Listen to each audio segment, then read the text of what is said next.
कथा, पुरुषार्थ कथा, सुनो सुनो सिद्धार्थ कथा। सत्य कथा, पुरुषार्थ कथा, सुनो सुनो सिद्धार्थ कथा। चढ़ते सूरज सा तेजवान वो कीर्तिमान, हुंकार भरे जब कूच करे, थर थर कांपे आसमान। वो राजपुत्र वो शूरवीर, पर्वत को भेद दे उसके तीर, शांति का स्रोत करुणा की धार, निर्झर झरे मन से अपार। वो राजपुत्र वो शूरवीर, पर्वत को भेद दे उसके तीर, है शाक्य वंश का वो तारा, जगमग है जिससे जग सारा। सत्य कथा, पुरुषार्थ कथा, सुनो सुनो सिद्धार्थ कथा। महाराज, ये आदेश पढ़ो सेनापति। कौशल नरेश महाराज प्रसन्नजीत का यह विजयी अश्व जिस जिस राज्य में यात्रा करेगा, उस राज्य को कौशल का आधिपत्य स्वीकारना होगा। अश्व को रोकने का अर्थ कौशल की सेना से युद्ध करना होगा, अर्थात अपना अस्तित्व मिटाना होगा।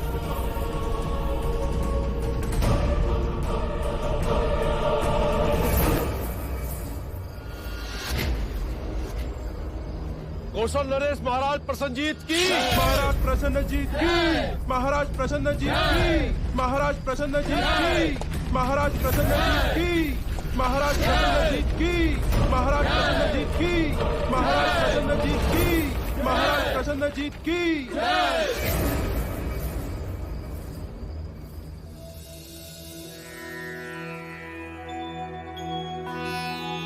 गुरुदेव, विवाह का जो सबसे सर्वश्रेष्ठ मुहूर्त हो वो ही निकालिएगा। हाँ गुरुदेव, सिद्धार्थ और यशोधरा के विवाह की बात है। गुरुदेव, जो भी सबसे पहला मुहूर्त हो वही निकालिएगा। हमारी यशोधरा इस विवाह को लेकर बहुत उतावली है। देखिए ना, इस समय भी वो यहाँ नहीं है, सिद्धार्थ के साथ।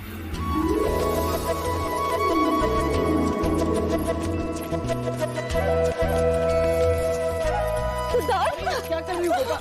तुमसे बदला ले रही हूँ। अरे वो तो पैसे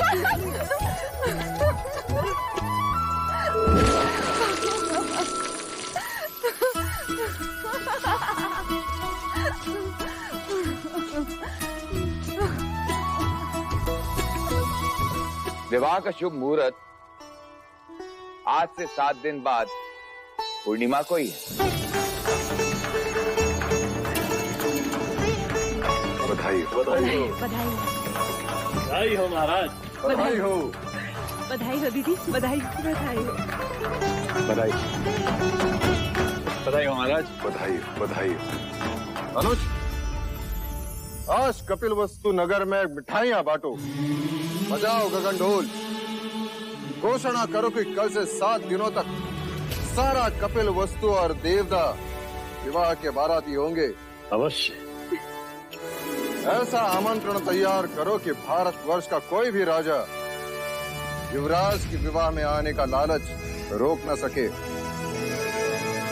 इस बार कौशल नरेश प्रसन्नजीत, मगध नरेश, महाराज बिंबिसार और वैशाली के लिच्छवी सारे एक साथ कपिल वस्तु के अतिथि होंगे।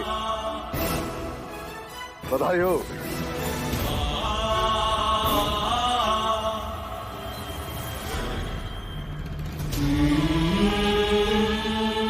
आप प्रसंगानुसार कार्यसूची बना लें। मैं कुछ ही क्षणों में उपस्थित होता हूँ।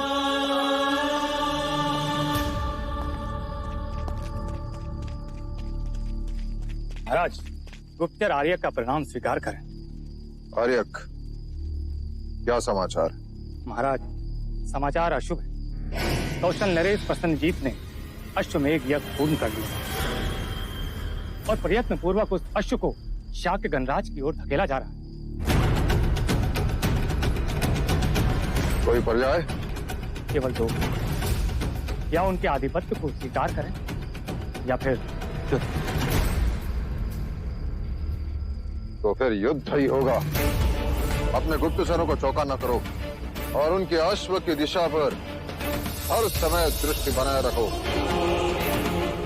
इस समय उनका अश्व कपिल वस्तु से कितनी दूरी पर? 7 दिवस की दूरी पर है महाराज। 7 दिवस? विवाह का शुभ मुहूर्त आज से 7 दिन बाद पूर्णिमा को ही।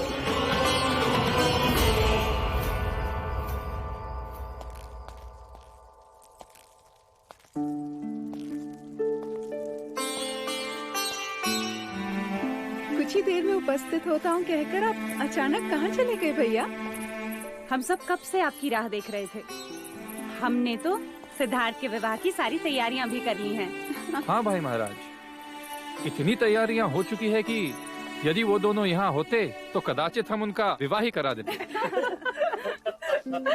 भैया, ये है विधि का क्रम, देखिए। भाई महाराज, कुलगुरु ने इस शुभ अवसर पर एक मंदिर बनाने का भी सुझाव दिया है। और ये आमंत्रण पत्रिका भी तैयार हो गई है, ये देखिए।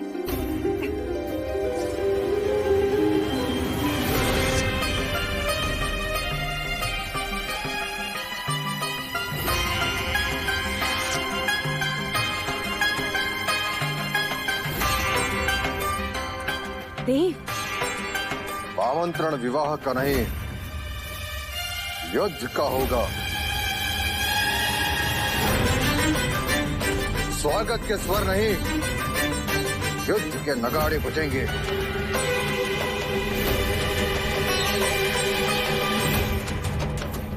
महाराज, ये आप क्या कह रहे हैं?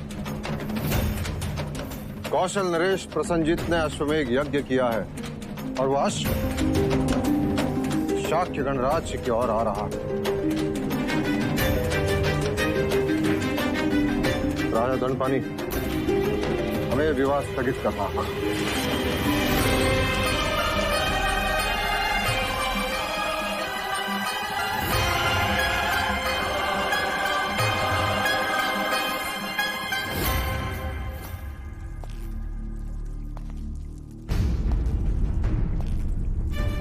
भाई महाराज, क्या प्रसन्नजीत का अश्व शाक्य सीमा में प्रवेश कर चुका है? नहीं अनुज। अर्थात हमारे पास समय है। हाँ महाराज, ये भी तो हो सकता है कि वो अश्व कपिल वस्तु की सीमा में प्रवेश करे ही ना। फिर तो हम सिद्धार्थ और यशोधरा का विवाह कर सकते हैं। हाँ, वैसे भी विवाह को पीछे धकेलना अच्छा नहीं, फिर पता नहीं कब क्या हो जाए। जब निर्णय लिए जा रहे हो मंगला, तब दूसरों के मन में दुविधा उत्पन्न करना अच्छी बात नहीं। अमिता, मैं तुम्हें वचन देता हूं, विवाह होगा, अवश्य होगा, धूमधाम से होगा, परंतु युद्ध के पश्चात। युद्ध में कोई अनहोनी हो गई तो फिर से स्वयंवर तो नहीं होगा ना? और फिर यशोधरा का हाथ कौन थामेगा? मंगला दीदी, यदि आप शुभ नहीं बोल सकती तो अशुभ भी ना बोले। लो, अब अपने ही अपनों की चिंता नहीं करेंगे तो कौन करेगा? यदि आपको मेरी बात इतनी बुरी लगी तो अब से मंगला कुछ नहीं बोलेगी, बस चुप रहेगी। वैसे चाहती तो मैं भी यही हूँ कि ये विवाह रुक जाए। अपनों से कहकर हम विवाह को स्थगित कर सकते हैं, शत्रु से युद्ध नहीं। आप विचलित ना हो भाई महाराज, हम सब आपके निर्णय के साथ। हाँ महाराज, यशोधरा अब आपकी हुई, हमें कोई आपत्ति नहीं है। आप चाहे जब विवाह करें। तो ये निश्चित रहा विवाह होगा परंतु युद्ध के पश्चात। अनुज, महामंत्री से कहकर कल शाक्य राजाओं की बैठक बुलाओ। अवश्य भाई महाराज।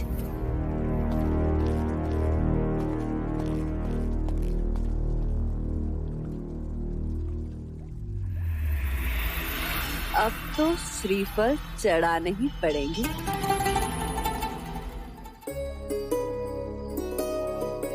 सिद्धार्थ, तुम मुझे सदा बेसुध ही रहने देते। क्यों? तुम्हारा ध्यान मेरे पास तो रहता।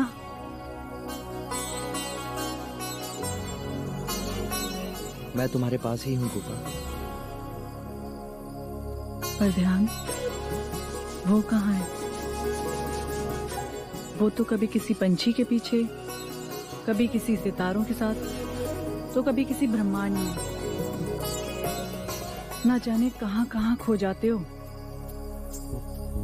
सच कहूं, मैं स्वयं भी नहीं जानता।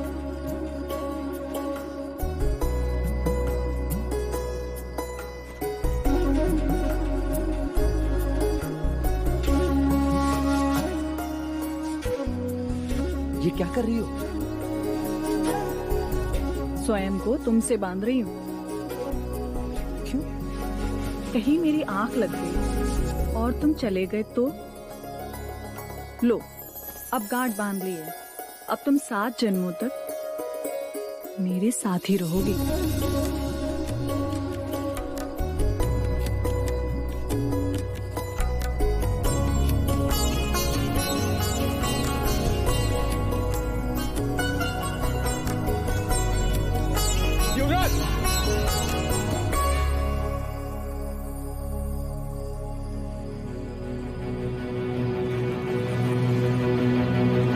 युवराज, चंदा, युवराज, एक अशुभ बात हो गई। क्या हुआ? आपका विवाह कुछ दिनों के लिए स्थगित कर दिया गया।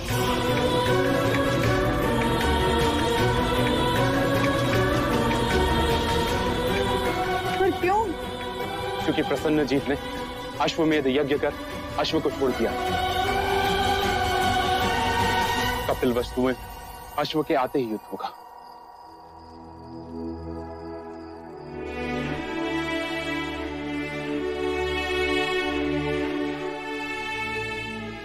गोपा, सब कुछ ठीक हो? कुछ मत कहो सिद्धार्थ। मैंने तो तुम्हें 7 जन्मों के लिए बांध लिया है। अब विवाह हो या ना हो, देखो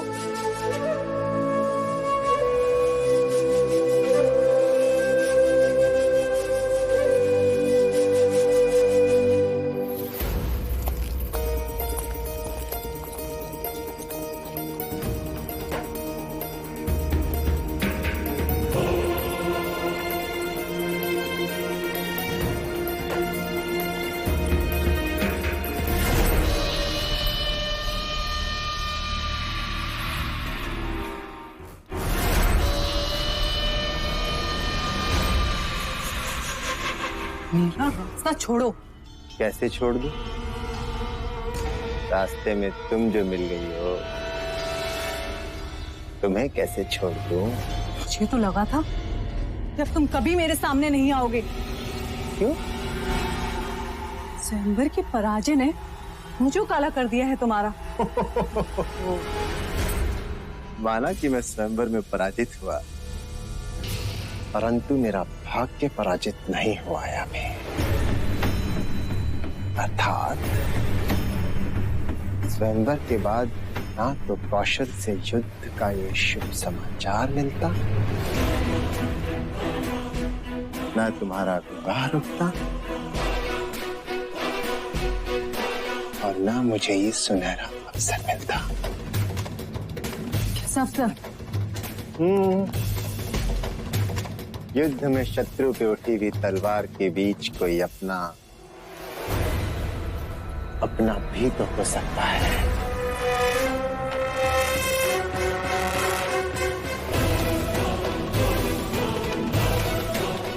सकता है ना।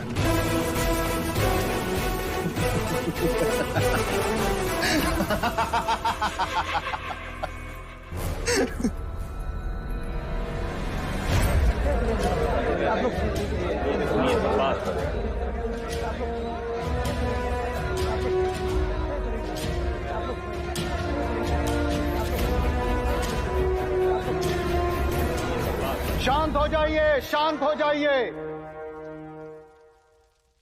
हम पहले केवल एक ही उत्सव मनाने वाले थे, परंतु मां अभ्या की कृपा से अब हम 2 उत्सव मनाएंगे। एक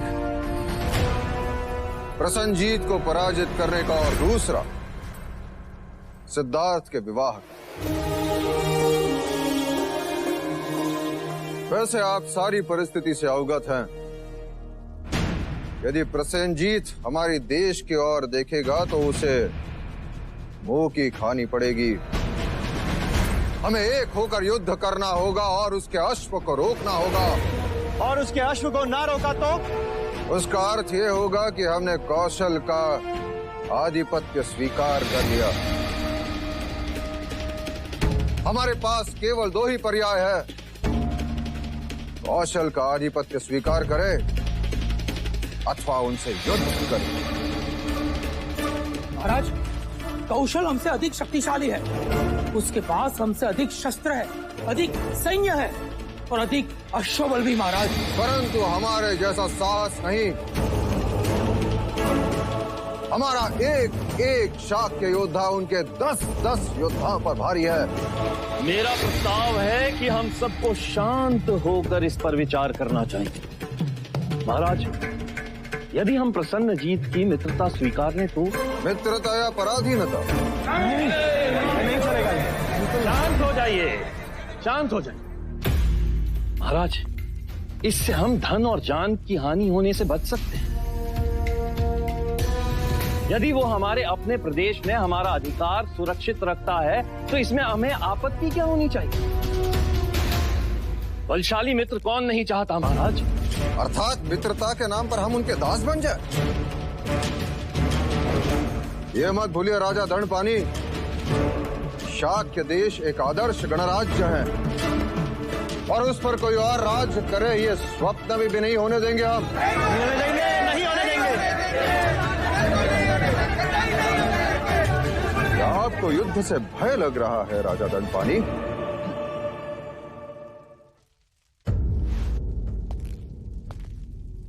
एक सुझाव है महाराज। क्या हम प्रसन्नजीत के सामने शांति का प्रस्ताव नहीं रख सकते? शांति का अर्थ समझने वाले अश्वमेघ यज्ञ किया नहीं करते पुत्र। अब वो शांति की बात तभी समझ पाएगा जब वो युद्ध में पराजित होगा। अब केवल एक ही उपाय है और वो है युद्ध। क्या आप सभी मेरे युद्ध प्रस्ताव से सहमत हैं? महाराज शुद्धोधन की, महाराज शुद्धोधन की, महाराज शुद्धोधन की, महाराज शुद्धोधन की। अब हमें युद्ध के लिए तैयार होना होगा। सारे शाक्य राजा अपनी अपनी सेना लेकर शीघ्र से शीघ्र कौशल सीमा की ओर प्रस्थान करेगा। हमारी सारी शक्ति कौशल सीमा पर इकट्ठा होगी। प्रसन्नजीत के अश्व को हम शाक्य देश में घुसने नहीं देंगे। नहीं घुसने देंगे।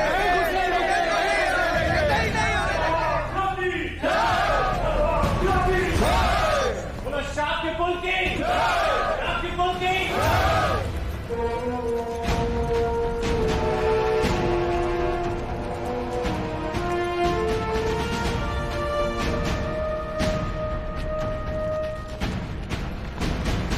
महाराज प्रसन्नजीत की जय हो। बधाई हो महाराज, हम बिना लड़े ही युद्ध जीत गए। हमारे और शाक्यों के बीच जो राज्य था, वहां के नरेश आपके प्रस्ताव को स्वीकार करना चाहते हैं। उत्तम, अति उत्तम सेनापति बहादुर। ये हमारी विजय का प्रारंभ है। आइए राजू।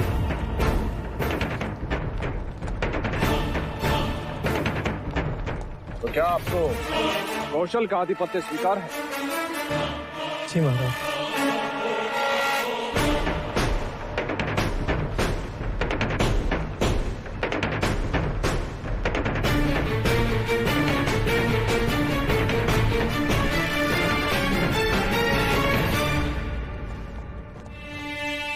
ये हमारी तरफ से आपको भेंट। इसे कौशल के राजकोष में जमा करो और आप जा सकते हैं। हमने आपको अभय दान दिया। जी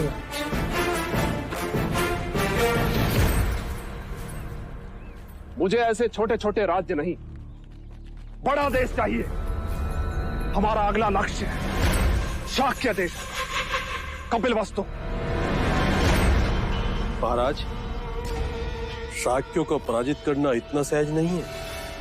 वो बड़े शूरवीर हैं और उनमें बड़ी एकता है। और हमने फूट डाल दी और उनका एक राजा हमारा साथ देगा। और एक बड़ी दीवार को गिराने के लिए एक दरार ही पर्याप्त है।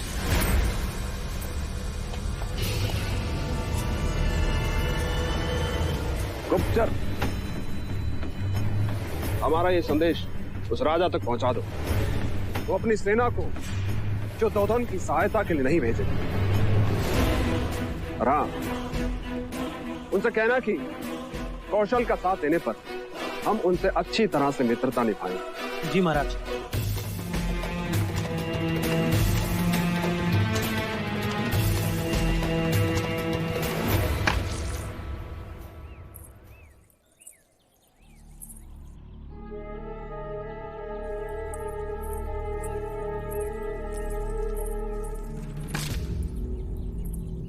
ये क्या कर रही हो मंगला दीदी?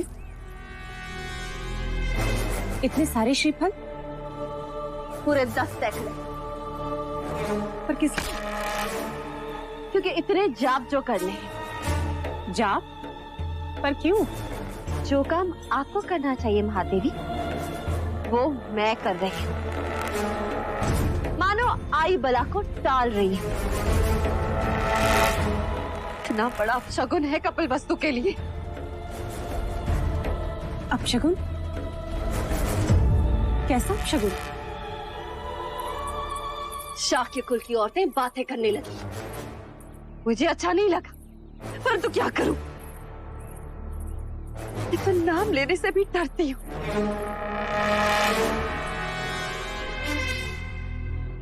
बड़े ही अमंगल चरणों वाली है। अरे, सिद्धार्थ से इसके विवाह की बात क्या चली? देखो, युद्ध छिड़ गया। मानो दुर्भाग्य अपने साथ लेकर आई। लो, दूसरा अपशगुन। पूजा का दीपक ही गिरा दिया।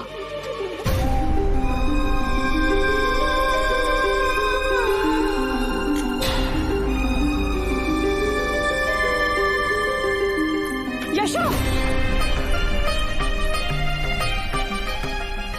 जानते भी हो तुम क्या कह रही हो मंगला दीदी? यदि देवदत्त के साथ यशोधरा का रिश्ता होता तो भी ऐसी ही बात कहती।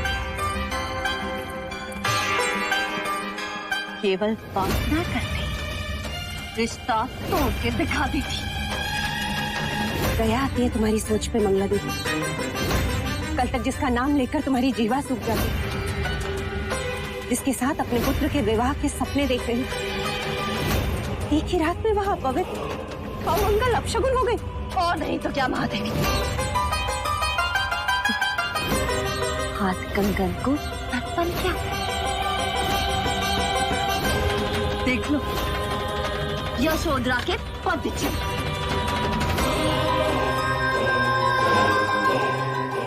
कहते हैं बहुएं कुमकुम वाले पद लेकर चौखट पर आती है। और ये तो रक्त रंजित पद लेकर आई है।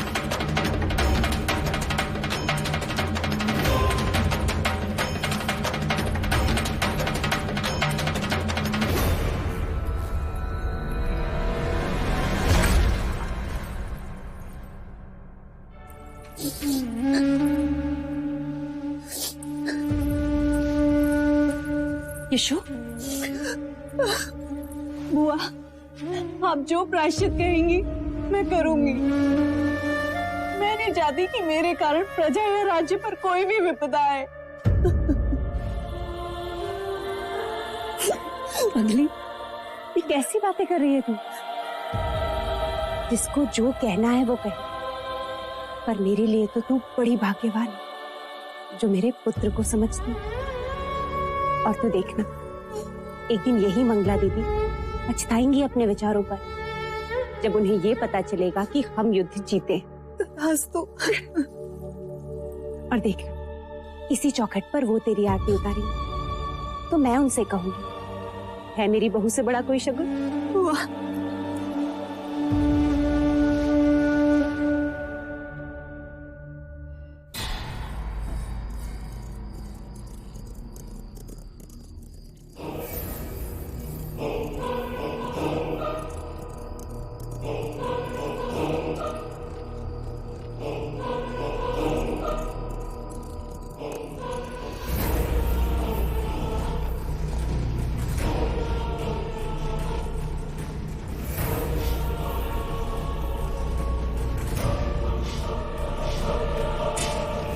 की जय हो।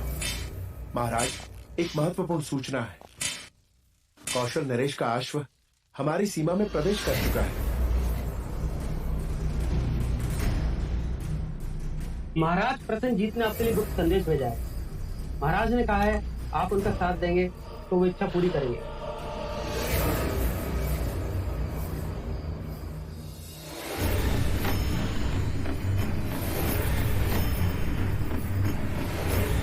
हमें प्रसन्नता हुई। अपने महाराज से जाकर कह दो कि उनकी मित्रता हमारे लिए प्राणों से लीती है। उनके आदेश का पालन करो। जी।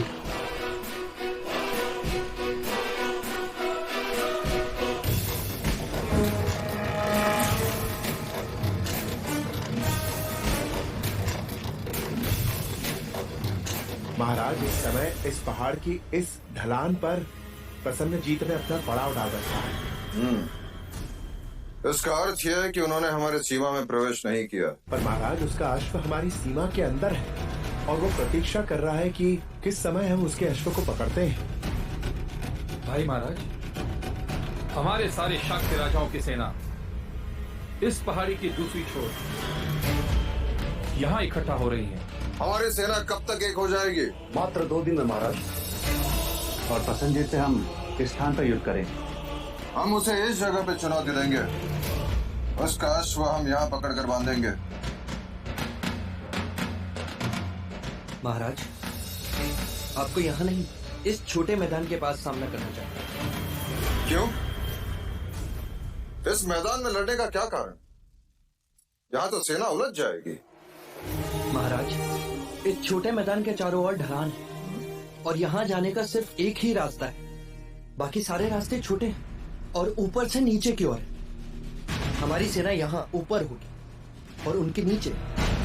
इस तरह उन्हें लड़ते हुए ऊपर चढ़ने में कठिनाई होगी और इसका ये लाभ होगा, कौशल की बड़ी सेना का एक साथ सामना भी नहीं करना पड़ेगा। अर्थात महत्वपूर्ण युद्ध इस खाई में होगा। उनके लिए हमारे लिए चोटी। यानी शत्रु की सेना नीचे और हम ऊपर। हमारा निशाना उन पर अचूक लगेगा महाराज। और प्रसन्नजीत की सेना को भारी नुकसान। इतनी बड़ी सेना से लड़ने के लिए ये बड़ी अच्छी रणनीति है भाई महाराज। बधाई हो सिद्धार्थ, बधाई हो क्षत्रिय। बधाई मुझे नहीं, आचार्य कौंडिन्य को देनी चाहिए। उन्होंने ही हमें यह नीति सिखाई और साथ ही हमें यह भी सिखाया कि जहां तक हो सके युद्ध को रोक देना चाहिए, क्योंकि युद्ध केवल विनाश अर्जित करता है।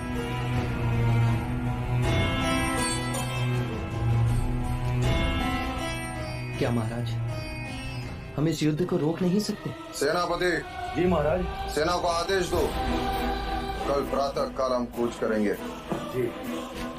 पिताजी, मेरी बात तो सुनिए पिताजी।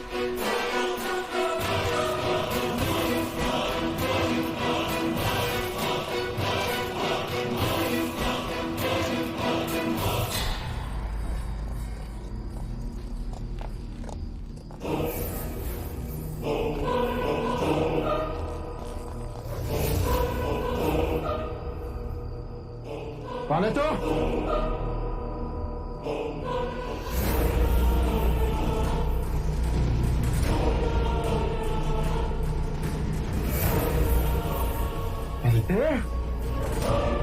क्या कर रहा है यहाँ पे? जी मैं युवराज सिद्धार्थ के लिए एक महत्वपूर्ण संदेश लेकर आया था कुमार देवदत्त। मेरा विश्वास कीजिए, मैं कपिल वस्तु और युवराज का शुभचिंतक हूँ।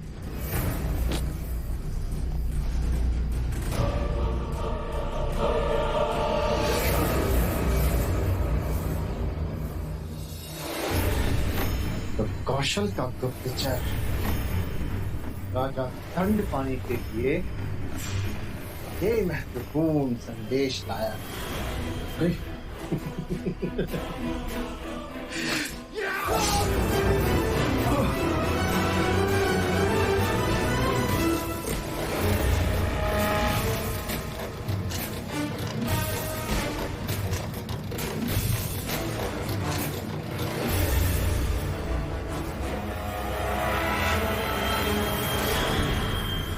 तो आप हैं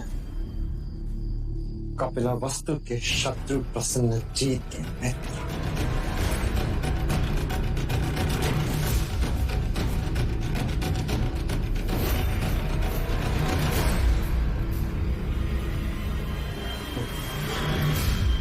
और तुम हो अपने ही घर के भेदी।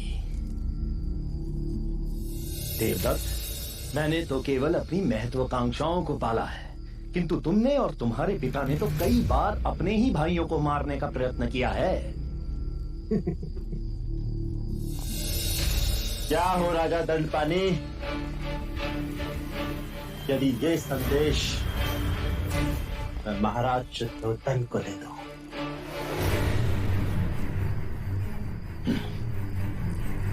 चाहकर भी तुम कभी ऐसा नहीं कर सकते देवदत्त। नहीं कर सकते? क्यों? क्योंकि हमारा शत्रु एक ही है, राजा शुद्धोधन, जो अब आपके संधि हो गए। हाँ देवदत्त, मैं तो तुम्हें ही अपना जमाई बनाना चाहता था, परंतु देखो ना, तुम स्वयंवर जो हार गए।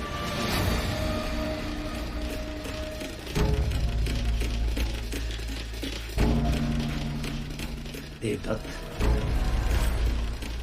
तुम मेरी सहायता करो और मैं तुम्हारी करूंगा। ये कौशल राज के गुप्त संदेश की बात हम तक रहे, बस।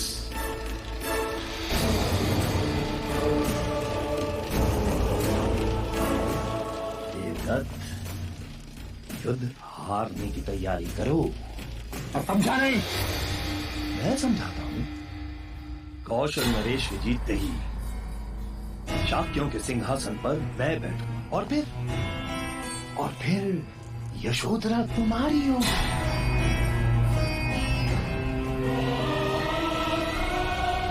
और फिर मैं तुम्हें अपना उत्तराधिकारी घोषित कर दूंगा।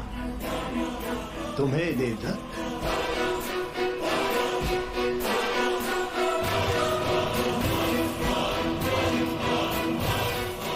संदेश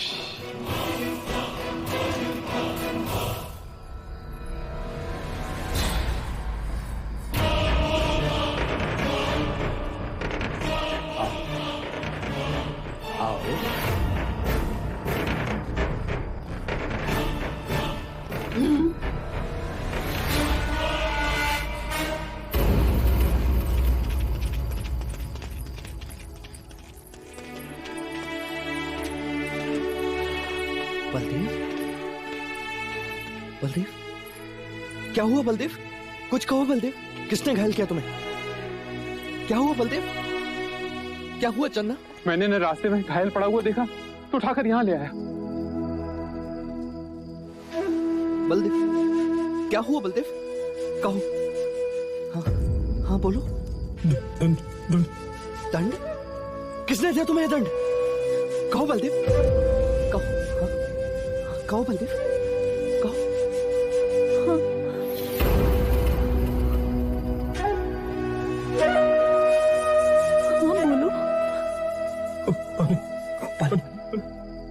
पानी लाओ।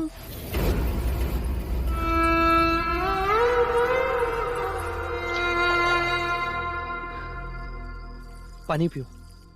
बलदेव पानी पियो। पानी पियो बलदेव। पानी पियो। पानी पियो बलदेव। पानी पियो बलदेव। बलदेव पानी पियो बलदेव। क्या हुआ इसे? क्या हुआ इसे चंदा? ये बोल क्यों नहीं रहा? बलदेव बलदेव बलदेव बलदेव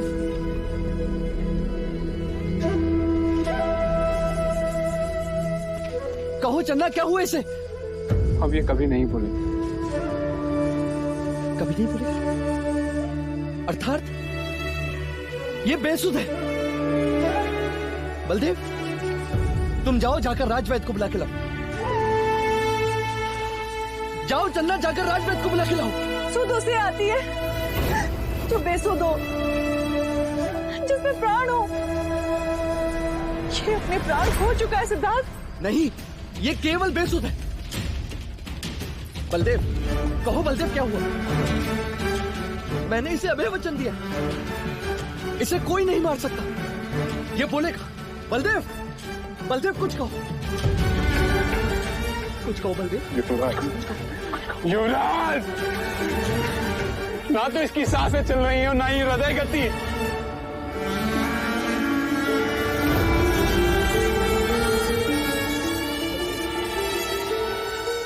बलदेव आंखें खोलो, बलदेव आंखें खोलो। बलदेव बलदेव मृत्यु अटल है युवराज। कहीं तुमने ना देखा हो, तुमने अपने आचार्यों से पुराणों की कथाओं में मृत्यु की बातें सुनी होंगी।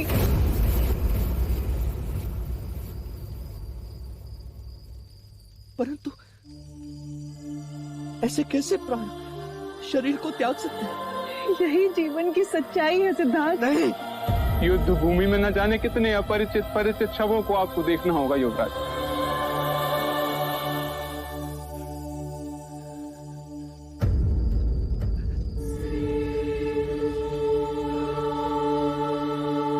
नहीं लड़ूंगा मैं युद्ध, नहीं लड़ूंगा मैं युद्ध। राज्य की रक्षा के लिए आपको युद्ध करना हो। मुझे राज्य की रक्षा के लिए मत समझाओ। मैं किसी मनुष्य को मार नहीं सकता।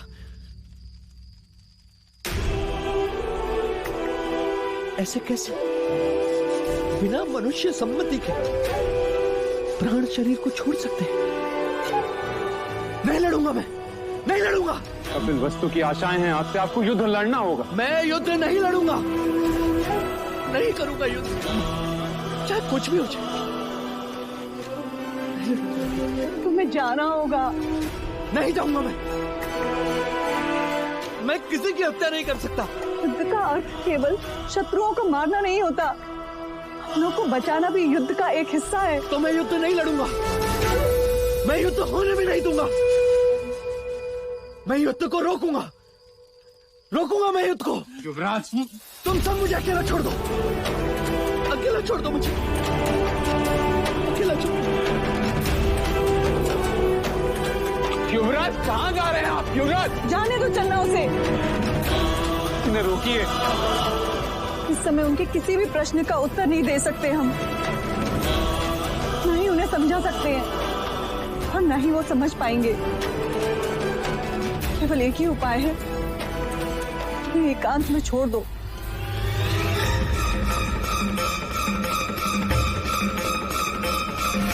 मृत्यु अटल है युवराज, अटल है युवराज। यही जीवन की सच्चाई है सिद्धार्थ, सच्चाई है सिद्धार्थ। युद्ध भूमि में न जाने कितने अपरिचित परिचित शवों को आपको देखना होगा युवराज।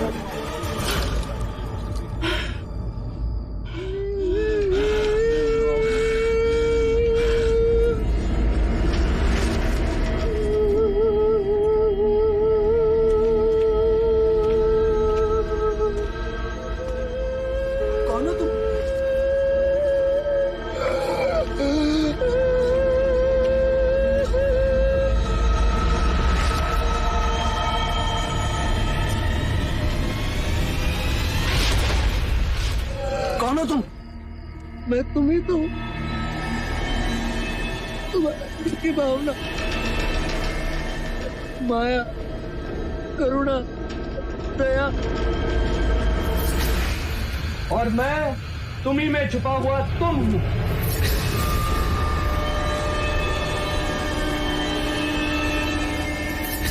कौन हो तुम दोनों? मैं जल हूं, मैं मिट्टी हूं, मैं दया हूं, मैं माया हूं, मैं करुणा हूं जो स्नेह को जन्म देती है। और मैं अग्नि हूं, वायु भी, मैं क्रोध हूं, ईर्ष्या भी, मैं अहम भी हूं जो साहस जगाता है, जो पराक्रम करवाता है, जो मनुष्य को सर्वोच्च शिखर पर ले जाता है। साहस अंधा होता है सिद्धार्थ, जैसे तुमने आज एक अनुचित कार्य किया। अनुचित कार्य? तूने क्या अनुचित कार्य किया? युद्ध की व्यू रचना दिखाकर तुम भी तो युद्ध में भागीदार हो ही गए। तुमने कोई अनुचित कार्य नहीं किया, युद्ध अनिवार्य है, विजय क्षत्रिय का कर्म है और वही तुमने किया। युद्ध केवल विनाश संचित करता है सिद्धार्थ, जानते हो तुम, और युद्ध से ही विजय की प्राप्ति होती है। ये बात मानते हो ना तुम? बलदेव की मृत्यु पर क्यों रोए, क्यों विचलित हुए तुम, और व्यू रचना दिखाने पर सम्मानित भी हुए तुम। युद्ध का परिणाम सैकड़ों शव, रोते हुए रिश्तेदार, वो घाव जो कभी ना मरे। ये मिट्टी, ये माया, ये दया, ये करुणा तुम्हें आंसुओं में बहाकर ले जाएंगे, तुम्हें अपने लक्ष्य से भटका देंगे। ये अग्नि क्रोध तुम्हें भस्म कर देगी सिद्धार्थ। बस सुनो, अपने स्वार्थ का ध्यान करो, परमार्थ का कर्म करो।